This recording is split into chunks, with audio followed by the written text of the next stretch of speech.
Boa noite a todos. Boa noite. Hoje, 16 de maio de 2017, nós estamos reunidos para darmos continuidade ao estudo da obra Obreiros da Vida Eterna. Nós estamos no capítulo que está retratando a morte da nossa irmã Adelaide. O capítulo é o 19, a serva fiel. Então, a semana passada, nós vimos já o contato dela com um grande amigo dela no mundo espiritual, nada mais, nada menos que o Dr. Bezerra de Menezes, aonde ele reportou a essa nossa irmã a história de Ló. E um pouquinho antes ele falou uma frase muito interessante. Deixa eu só voltar aqui. Então, a característica da nossa irmã Adelaide é um espírito nobre, tem uma assistência espiritual muito grande. A casa, a instituição é muito bem frequentada por espíritos. É um espaço, inclusive, de apoio para os espíritos desencarnados. Tamanha vibração na instituição da nossa irmã Adelaide. Agora, o que está dificultando esse diálogo aqui, inclusive, com o Dr. Bezerra, é um dia antes do desenlace dela. Então, ela não está preocupada com a morte, com o desenlace, absolutamente. Tanto é que quando ela está no momento de sono, ela sai do corpo toda serelepe, ativa, já conversando. Então, ela tem muita empatia e conhecimento com o mundo espiritual. O que está dificultando aqui é como a casa vai ficar. Porque ela é a líder. Ela é a líder. É ela que coordena, que administra. Então, como continuar aquele trabalho grandioso? Vamos pegar nosso querido irmão Franciscano Xavier. Acredito que ele não teve absolutamente essa dificuldade. Tinha muita confiança. Mas ela está nessa preocupação, né? Como que vai tocar? Quem vai tocar? As pessoas ali vinculadas, o carinho, né? Então essa era a preocupação dela. Tanto é que o doutor disse assim: ora, Adelaide, morrer é muito mais fácil que nascer. Para organizar, na maioria das circunstâncias, são precisos geralmente infinitos cuidados. Para desorganizar, contudo, basta por vezes leve empurrão. Em ocasião como esta, a resolução é quase tudo. Ajude a você mesma, libertando a mente dos elos que a imantam a pessoas, a acontecimentos, coisas e situações da vida terrena. Não se detenha. Quando for chamada, não olhe para trás. Vamos lá. Então, página 294, que o nosso Senhor Jesus nos conduza. Reparei que a essa altura, a abnegada irmã se mostrava mais calma e confortada. Ela está no momento de sono, tá? Desdobrada, emancipada, ainda não desencarnou. Interrompeu-se a conversação porque Adelaide foi obrigada a reanimar repentinamente o corpo, a fim de receber a última dose de medicação noturna. Então imagina, chega ela lá muito bem com o doutor Bezerra, aí vem a coleguinha para acordar a nossa irmã Adelaide para dar o remédio. Como ela ia acordar, o espírito já retomou ao corpo. Ao regressar ao nosso plano, Jerônimo ofereceu-lhe o braço amigo para rápida excursão ao estabelecimento de Fabiano. A irmã Zenóbia desejava vê-la antes do desenlace.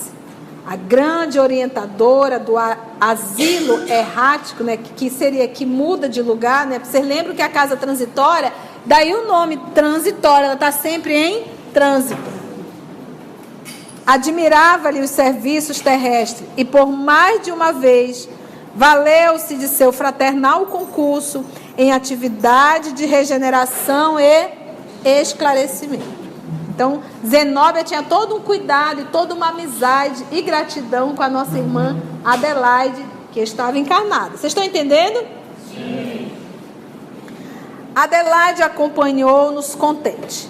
Em breves minutos, recebidos pela administradora, como que se repetia a mesma palestra de minutos antes, apenas com a diferença de que Zenóbia tomar a posição reanimadora do devotado Bezerra. A bondosa discípula de Jesus, em vias de retirar-se da crosta, era alvo de carinho geral. Gente, está vendo como o bem faz bem? Aí volta um pouquinho o nosso irmão que estava lá no hospital, abandonado. Cavalcante. Vocês lembram a quantidade de entidade dentro do hospital? A perturbação. Então, toda a orientação do nosso Senhor Jesus é para termos paz.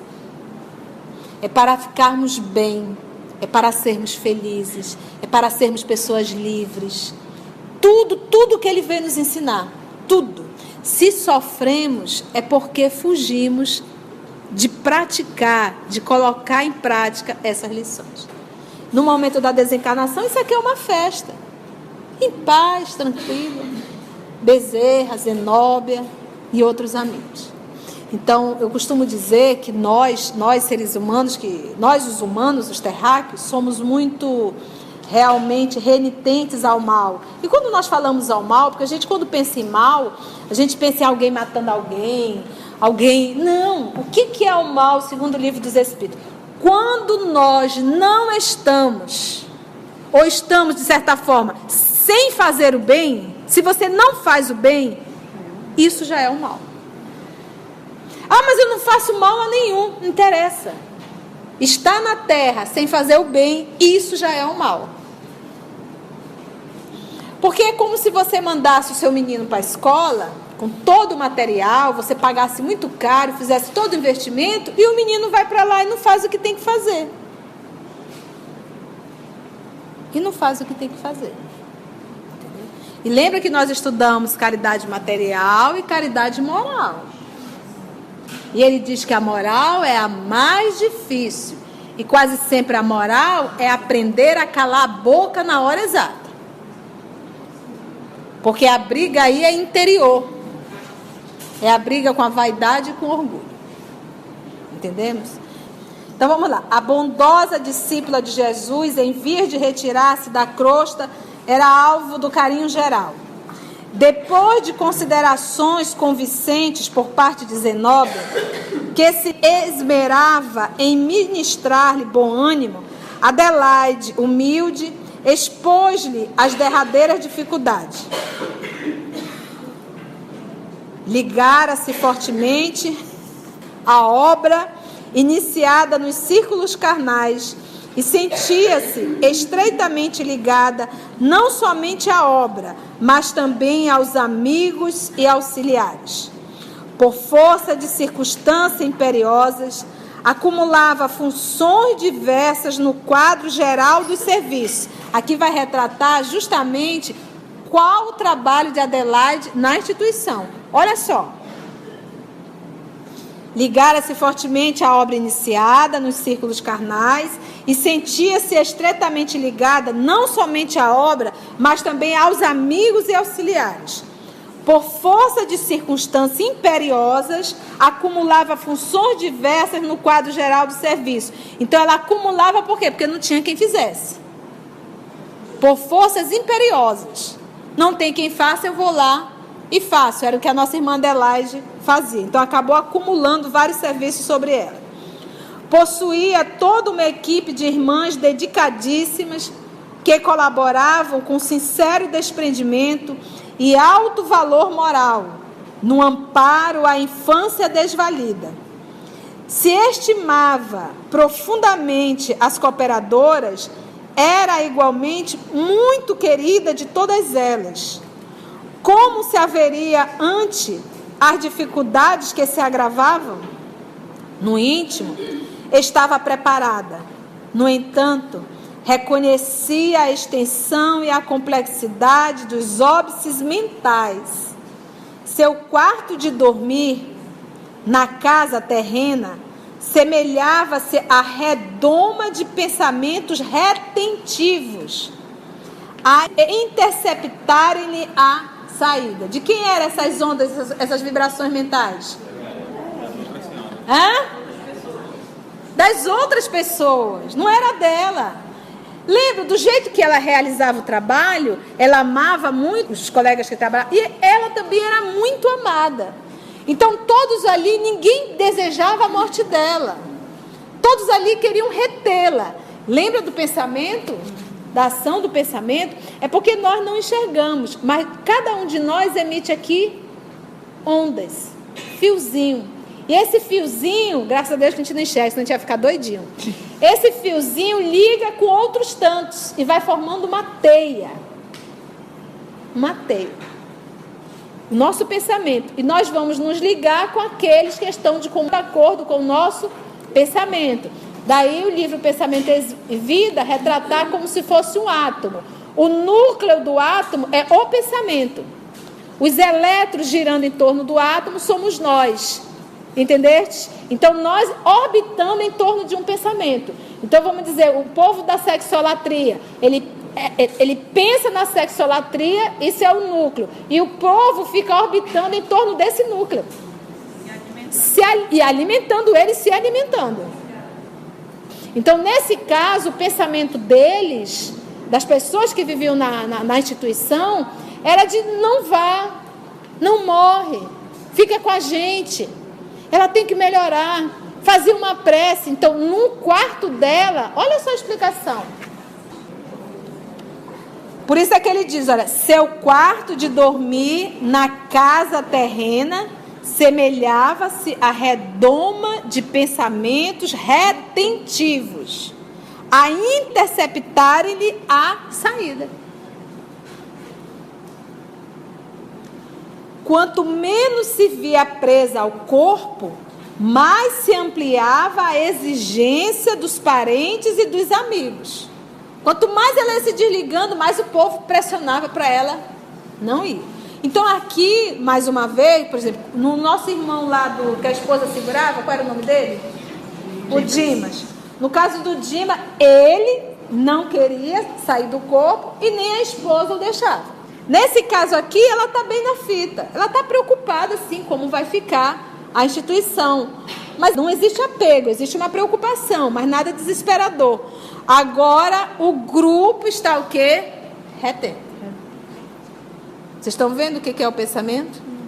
Como portar-se ante essa situação? Como fazer-lhe sentir a realidade? Enlaçara-se em vastos compromissos, tornara-se involuntariamente a escora espiritual de muitos. Foi involuntário, porque às vezes tem criaturas que querem dominar, sabe? Quer dominar, na verdade o desejo é dominar tudo, quer tudo sob controle. Não é isso, não era o caso dela, ela não queria nada, ela não tinha quem fizesse, ela ia e fazia.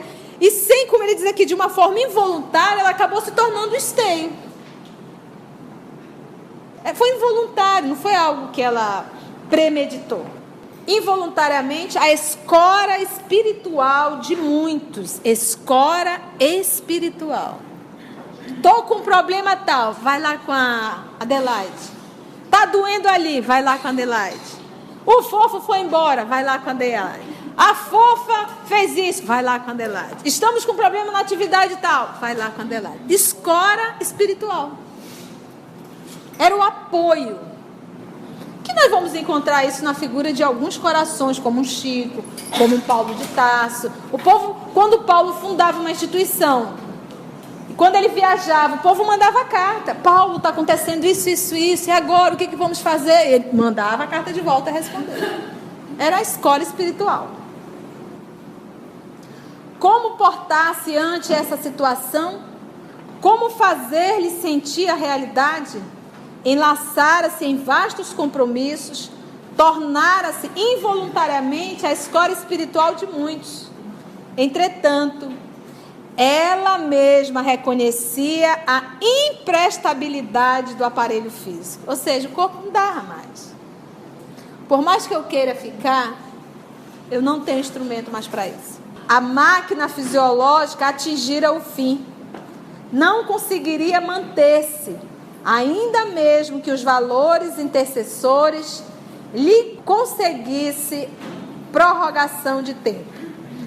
A orientadora escutou atenta, qual médico experimentado em face de doente, aflito, e observou, por fim, nossa irmã Zenobia. Reconheça os obstáculos, mas não se amofine. A morte é o melhor antídoto da idolatria. Opa! Pegou isso aí? A morte é o quê? Melhor antídoto da idolatria. Da idolatria. Então, trocando em miúdos, o que nós vamos trabalhar aqui? A idolatria.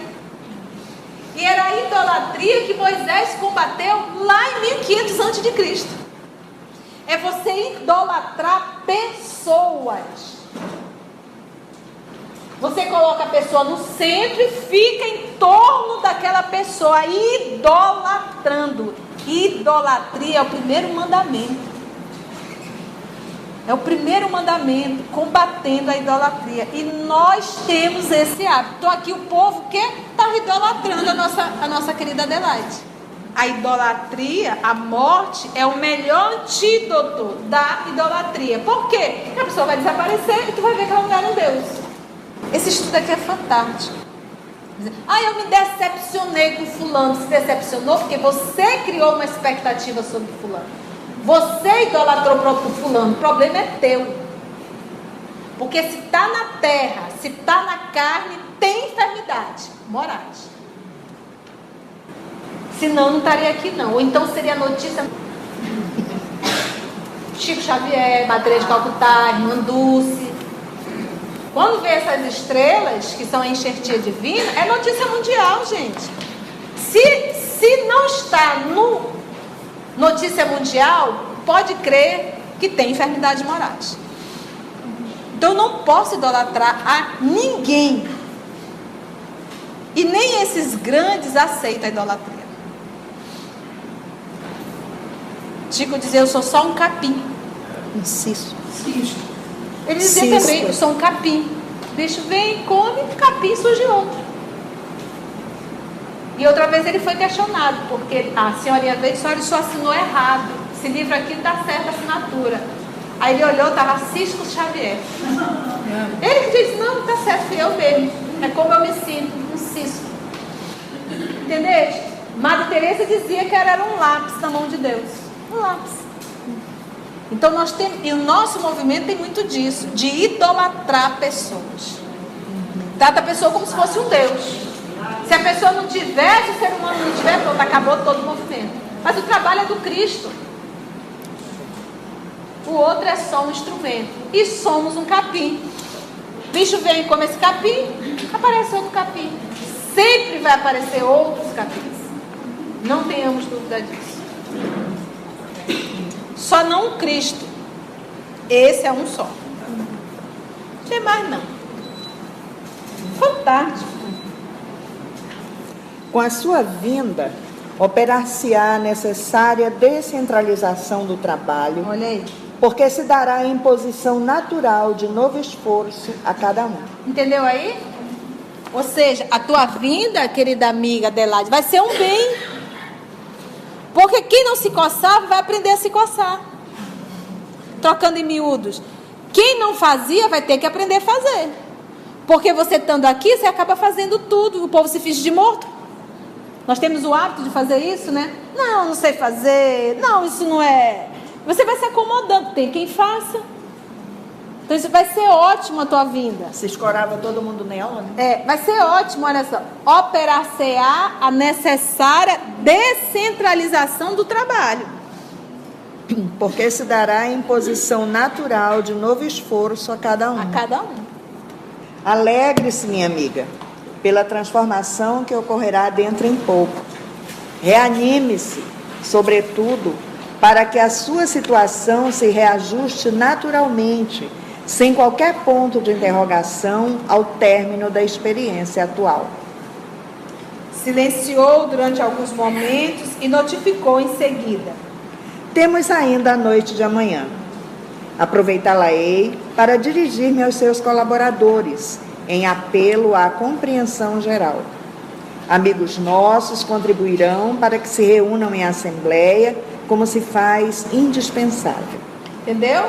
Disse, olha, como vai ser só amanhã de noite, então nós temos essa madrugada. Vou trazer a tua turminha todinha para ouvir aqui uma palestra minha, no caso de Zenobia. Ela vai preparar os irmãos que ali vão ficar. Tá para ti?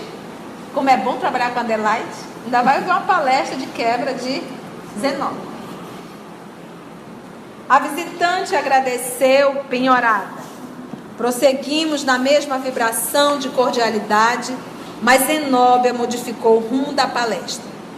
Abandonando os assuntos de morte e sofrimento, comentou os serviços edificantes que levava a efeito junto de certa expedição socorrista, cujos membros realizavam admiráveis experiências no Instituto, nos dias em que se desobrigavam dos trabalhos imediatos na crosta. E discorreu tão brilhantemente sobre a tarefa que Adelaide olvidou, por minutos, a situação que lhe era comum, peculiar, interessando-se vivamente pelos lances descritivos.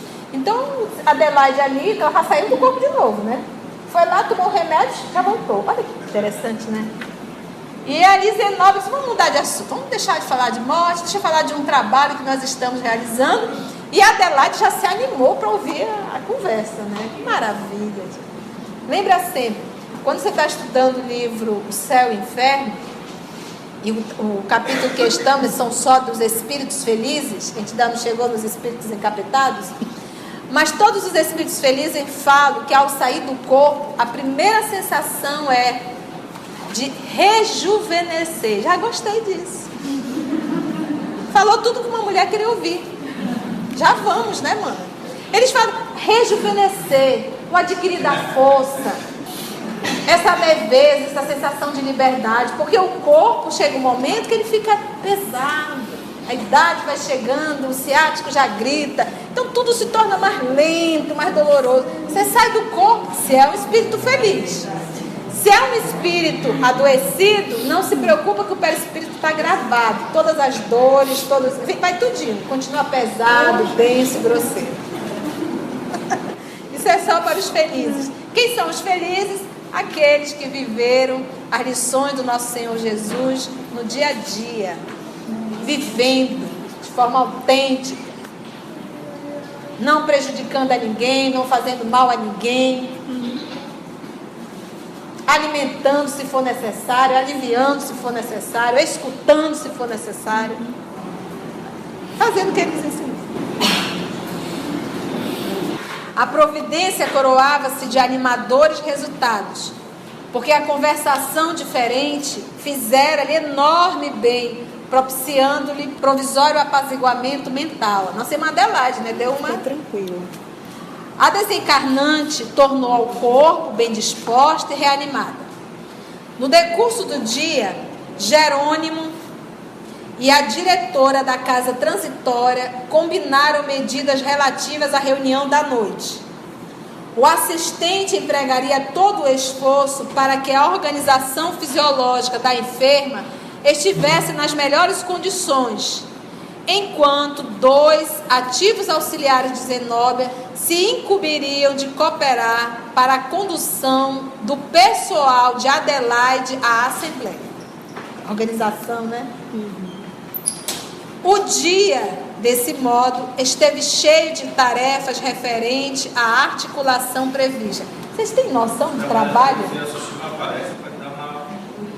Os trabalhadores encarnados, aquele grupo que está ali com a Adelaide. E olha o trabalho o dia todo de organização. Vamos dar uma melhorada no corpo da Adelaide para o pessoal ficar mais tranquilo aqui. É a famosa melhora da voz, que nós conhecemos muito bem. E vamos preparar esse povo porque eles vão ter que, no momento do desdobramento, da emancipação da alma, de ouvir Zenobia. Ouvir Zenobia, que vai prepará-los, porque o trabalho do Cristo precisa continuar.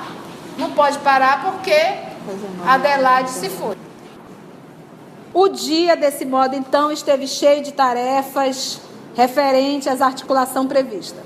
Por intermédio de reiterados passes magnéticos sobre os órgãos da circulação, nos quais o meu concurso foi dispensado por desnecessário, em vista da extrema passividade da enferma.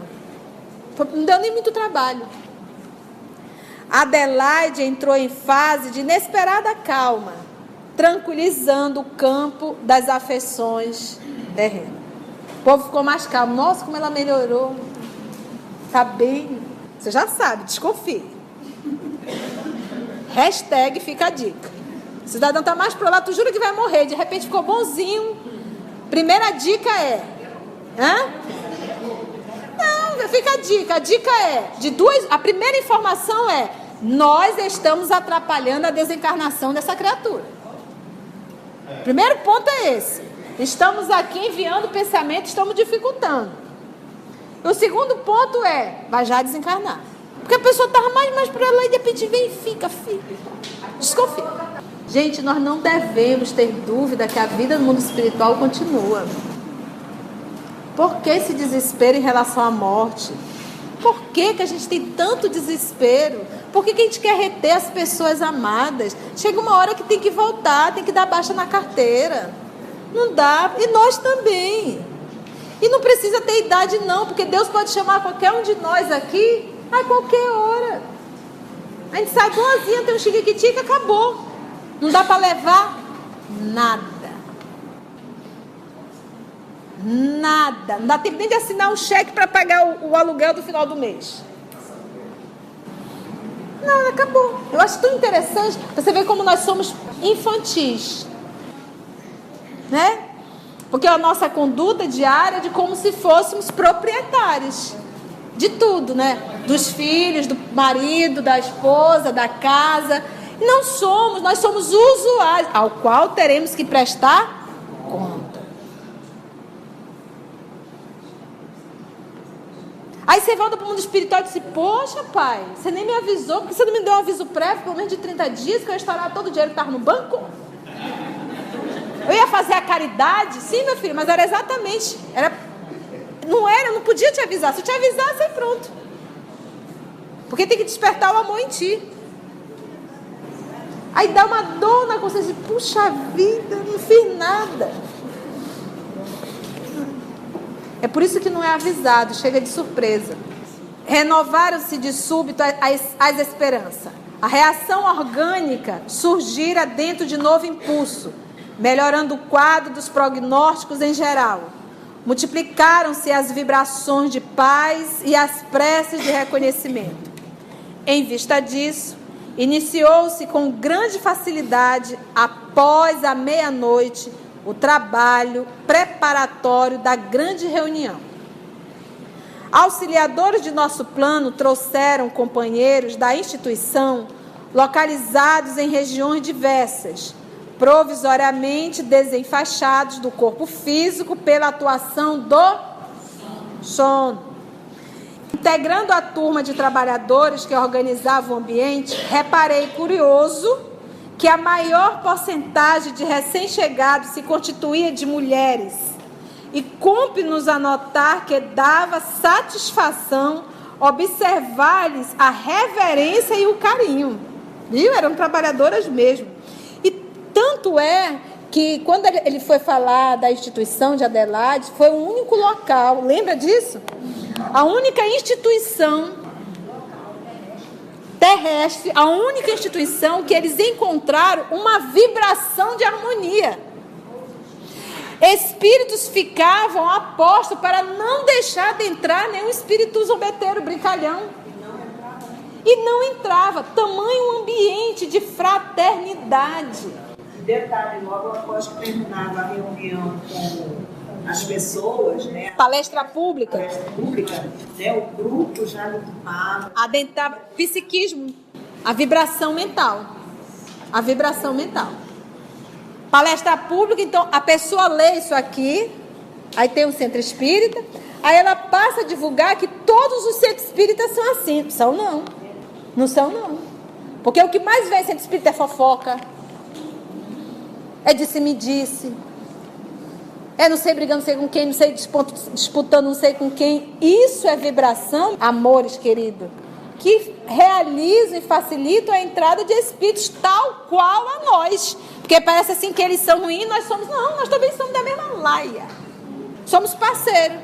Então acaba ficando. Então, para um centro espírita, para uma instituição ter esse apoio que essa instituição da nossa irmã Adelaide apresenta, era necessário um equilíbrio moral em todos os trabalhadores. Está difícil?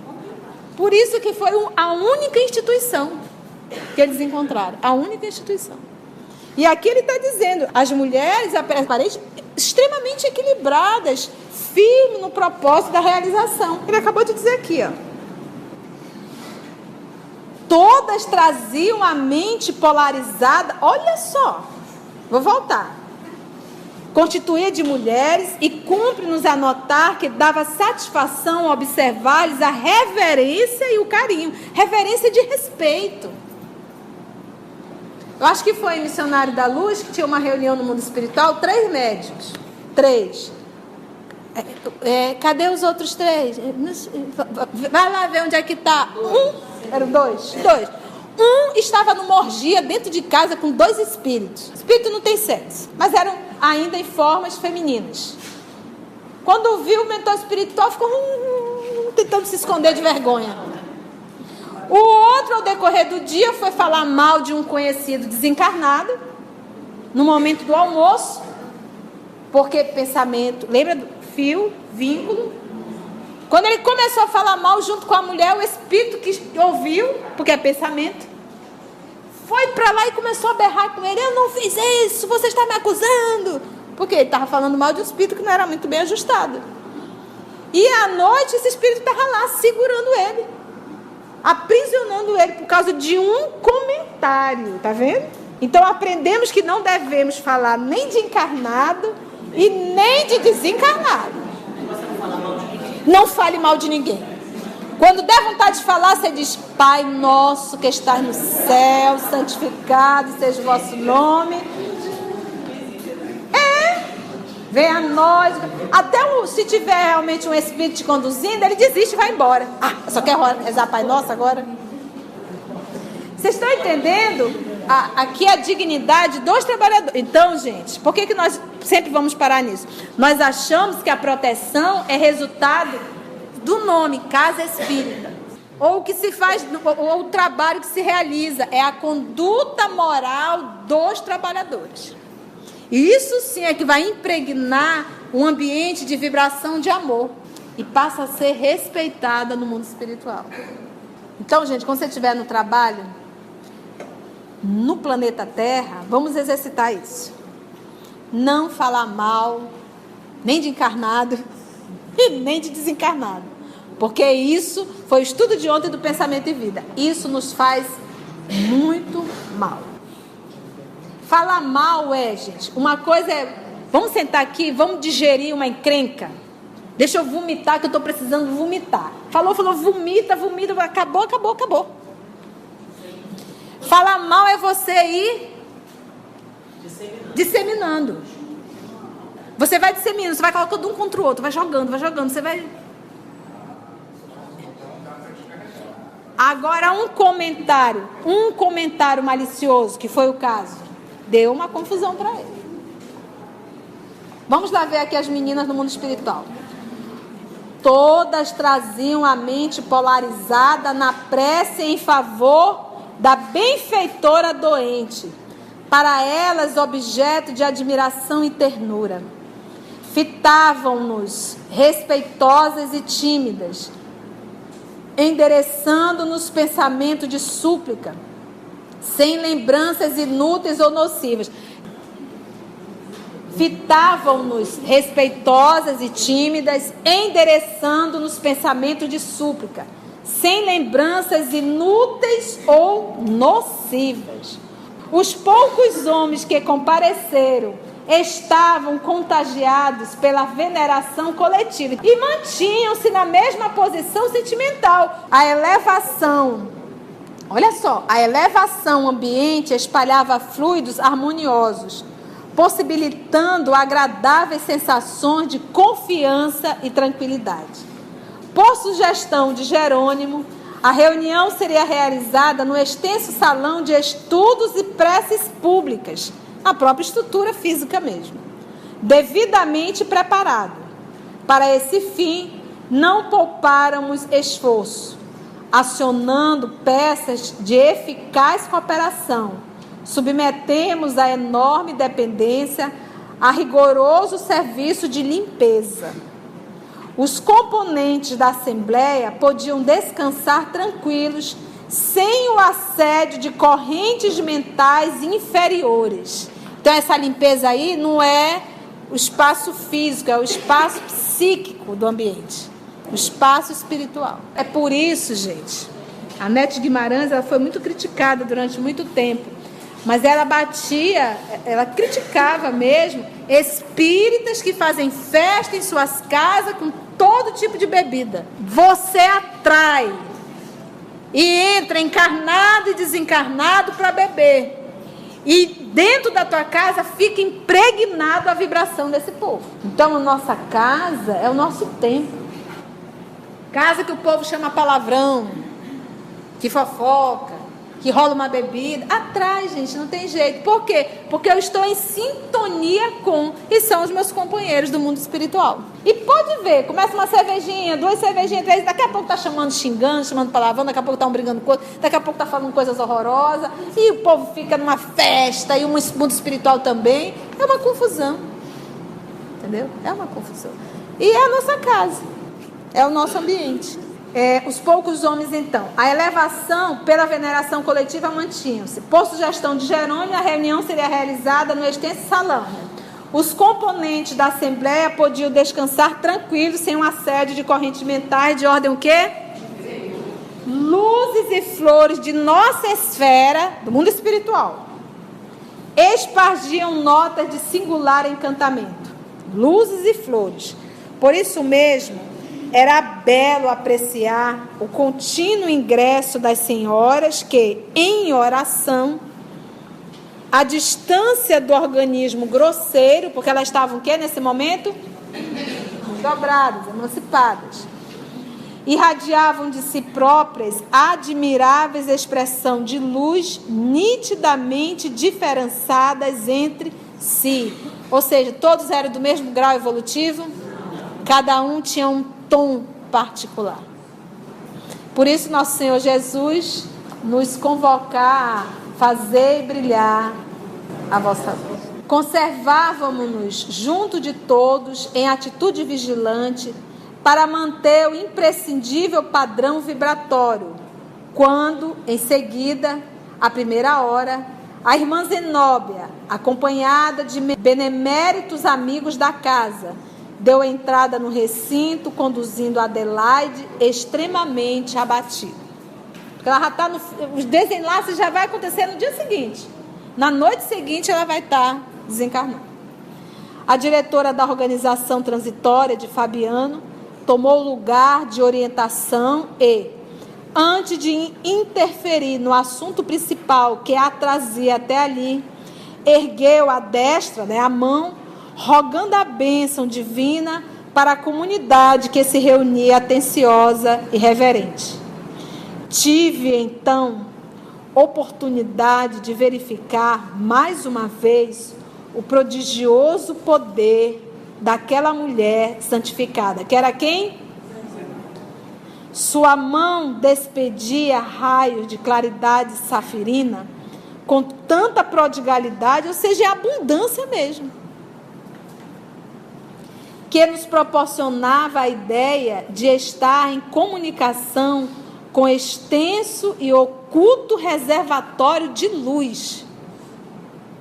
Fim da saudação, pronunciada com formosa inflexão de ternura, mudou o tom de voz e dirigiu-se aos ouvintes com visível energia. Então, a palestra de Zenóbia será o próximo estudo. Cenas do próximo capítulo. Vamos ver a biografia da nossa irmã Adelaide aqui na Terra. De religião protestante, veio para a então capital federal em janeiro de 1896, graças ao auxílio de alguns amigos que a indicaram para lecionar no colégio Han Williams. Após algum tempo, organizou em sua própria residência um curso primário, onde alfabetizou diversos nomes de futuro destaque no meio político e social do país. Neste período, em 1898, manifestaram-se as suas faculdades mediúnicas, sob a orientação de Bezerra de Menezes. Iniciou os trabalhos como médium psicógrafa no Grupo Ismael, na Federação Espírita Brasileira, no Rio de Janeiro. Pouco depois, como médium auditiva, entregou-se à divulgação da doutrina espírita, fazendo palestras e receitando o que ele trouxe projeção nacional. Após a morte de Bezerra de Menezes, em 1900, a médium aproximou-se de Inácio Bittencourt, passando a colaborar no Círculo Espírita de Cáritas. Casou em 1906, período em que se afastou da divulgação ativa dos centros, em sua residência. Entretanto, continuou o trabalho de psicografia, trazendo à luz a obra Do Além, em 21 fascículos, e Orvalho do Céu, as quais assinou com o pseudônimo Aura Celeste. Então, quando você vê aí algum livro Aura Celeste, você sabe que era ela. Já em 1920, ela retomou as tribunas, ou seja, 14 anos depois, né? A turma cresceu, porque, gente, é um dos cuidados. É mãe, tem menino pequeno, vai cuidar da cria. Tu vais ter que prestar conta dessa cria. Menino cresceu porque é só um período. É só daqui a pouco o menino é homem, a menina já é mulher, vai andar sozinha. Mas se tu tem menino pequeno, não vai abandonar o menino para viver dentro do centro espírita. Tu vai prestar conta disso. Então você vê aqui a nossa querida irmã Adelaide, o que ela fez? Nesse período da infância, ela se afastou. Ela realizava essa psicografia, mas ela foi cuidar da turminha dela. 14 anos depois, acho que essa turma já devia estar maiorzinha, já sabia falar, dizer, explicar, ela voltou ao trabalho dentro do centro espírita. Esse cuidado que nós temos que ter. Por isso, essas grandes almas, quando reencarnam, esses grandes missionários, normalmente não casam. Porque você tem que fazer uma opção. Como é que eu tenho um menino e passo a semana toda dentro do centro espírita e deixo o menino abandonado dentro de casa? Então, como é que tu vai cobrir um santo para descobrir outro? Não tem lógica isso. É ilógico. Alguma pergunta? Podemos fazer a nossa prece de encerramento? Foi bom, gente, o estudo? Foi bom? Deu para aprender alguma coisita? Deu? Então vamos fazer a nossa prece de encerramento?